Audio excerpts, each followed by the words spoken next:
নমস্কার বন্ধুরা, RP village স্টোরির পক্ষ থেকে সকলকে জানাই অনেক স্বাগত। আজকে চলে এসেছি প্রতিদিনের মতো আরো একটি দুর্দান্ত রেসিপি নিয়ে।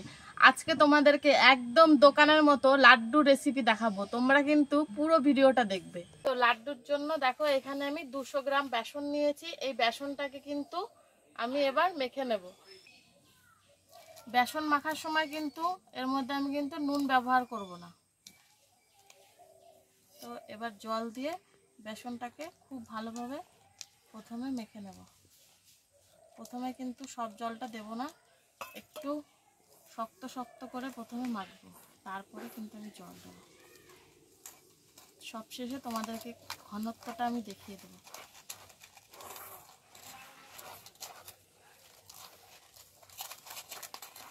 প্রথমে এইভাবে অল্প জল দিয়ে একটু ফাটিয়ে নিতে হবে বেসনটা। বেসনটা যত মাখা ভালো হবে তত কিন্তু লাড্ডুগুলোও ভালো হবে।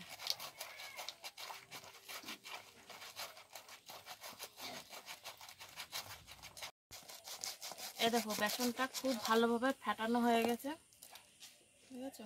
একদম সব কিন্তু খুব ভালোভাবে মিশে গেছে। এবার একটু জল দেব, জল দিয়ে এটাকে কিন্তু পাতলা করে নেব। এ দেখো বেসনটা কিন্তু মেখে নিয়েছি। আর বেসনটা এই যে এরকম করে হাত দিয়ে তুলবে, একটুখানি পড়ার পর দেখবে এরকম ফোটা ফোটা ফোটা ফোটা হয়ে পড়বে, সেরকম করে কিন্তু মাখতে হবে। এই যে দেখো ফোটা ফোটা ফোটা ফোটা পড়ছে।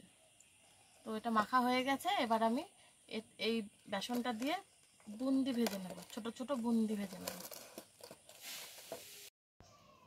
বুন্দিটা ভাজার জন্য কড়াইতে এবার দিয়ে দিচ্ছি সাদা তেল। তেলটা কিন্তু একটু বেশিই লাগবে।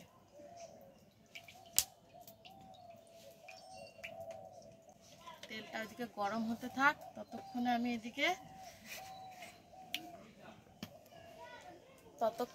এদিকে এরকম একটা প্যাকেট নিয়েছি। তোমরা চাইলে তেলের প্যাকেট, দুধের প্যাকেট নিতে পারো। তো এই যে এই মগটার মধ্যে রেখে আমি ব্যাটারটাকে ভরবো। আচ্ছা, এইভাবে রাখবে, তাহলে কারোর সাহায্য লাগবে না। তো এবার এটাকে এর মধ্যে দিয়ে দিচ্ছি।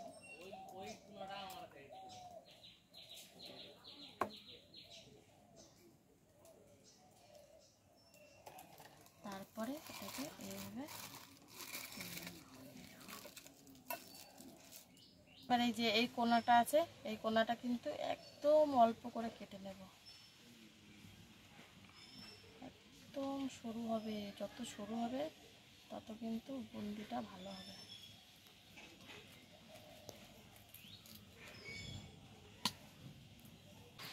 এবার এগুলোকে ভাজবো। দেখো এরকম তেলের মধ্যে দিচ্ছি, আর দেখো উপরে ভেসে যাচ্ছে এরকম করে। ঠিক আছে, কত সুন্দর হয়ে ভেসে আসছে। তোমরা এইভাবে ধরেও রাখতে পারো। তেলটা একটু গরম রাখতে হবে, তাহলেই হবে। ঠিক আছে, কত সুন্দর ভেসে উঠছে। খেয়াল রাখবে একটু যেন পাতলা হয়, ছোট ছোট হয়।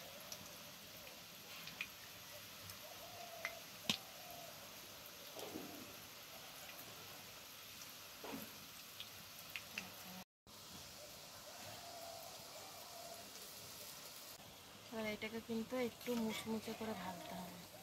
এখনো কিন্তু পুরোপুরি ভাজা হয়নি, একটু মুচমুচে করে ভাজতে হবে।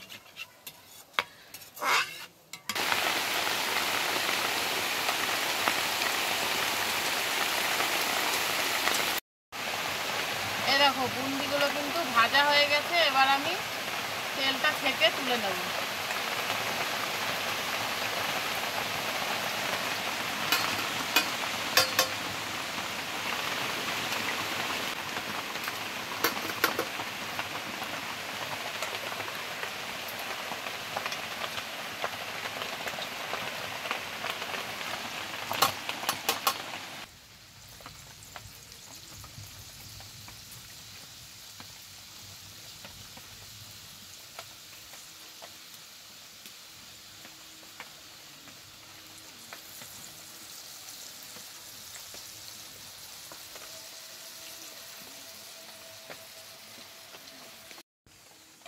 এই দেখো এগুলো কিন্তু খুব ভালোভাবে ভেজে নিলাম।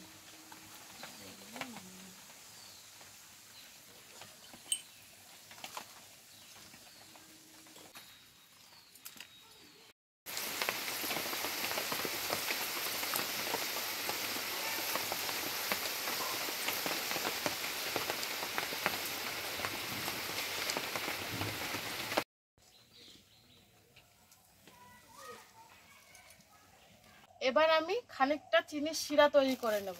তার জন্য দেখো চিনি নিয়েছি, কড়াইতে চিনিটা ঢেলে দিলাম, দিয়ে দিচ্ছি জল।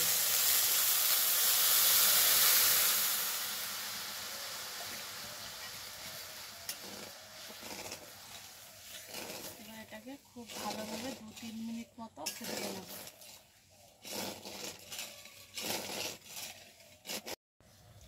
দেখো চিনির শিরাটা কিন্তু খুব ভালোভাবে ফুটে গেছে। এবার আমি ভেজে রাখা এই বুন্দিগুলো দিয়ে দেবো।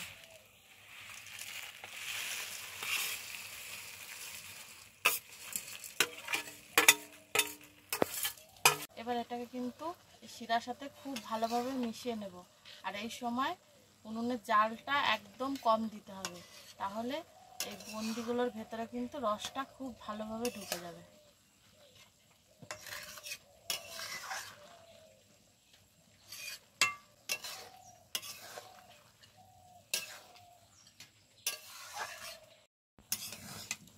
দেখো বেশ খানিকক্ষণ ফুটিয়ে ফুটিয়ে একদম বোঁদেগুলোকে নরম করে নিয়েছি। এবার এই যে রসটা আছে এটাকে কিন্তু শুকিয়ে নিতে হবে।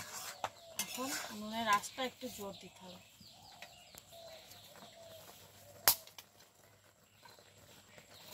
দেখো এটা রসটা কিন্তু শুকিয়ে এসেছে। এবার আরেকটু নেড়ে চেড়ে নামিয়ে নেব।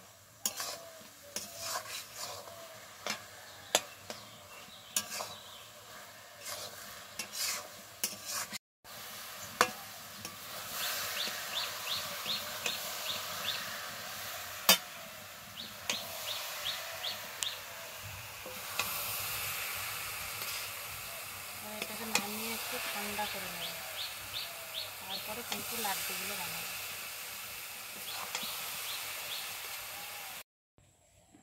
হালকা কিন্তু ঠান্ডা হয়েছে, এবার লাড্ডুগুলো বানিয়ে নেব। আমি হাতে একটু জল দিয়ে তারপরে এটাকে এরকম করে লাড্ডু শেপ করে নেব। এই দেখো কত সুন্দর লাড্ডু হয়ে যাচ্ছে।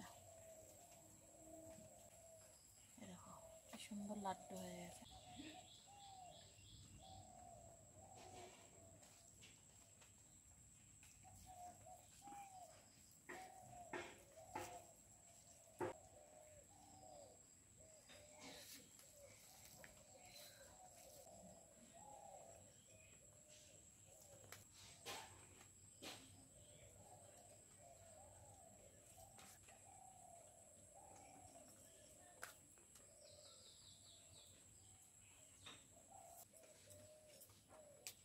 দেখো সব লাড্ডুগুলো কিন্তু তৈরি করে নিলাম। তোমরা ঝটপট বানাও আর আমাকে কমেন্টে জানাও যে লাড্ডুর রেসিপিটা তোমাদের কেমন লাগলো।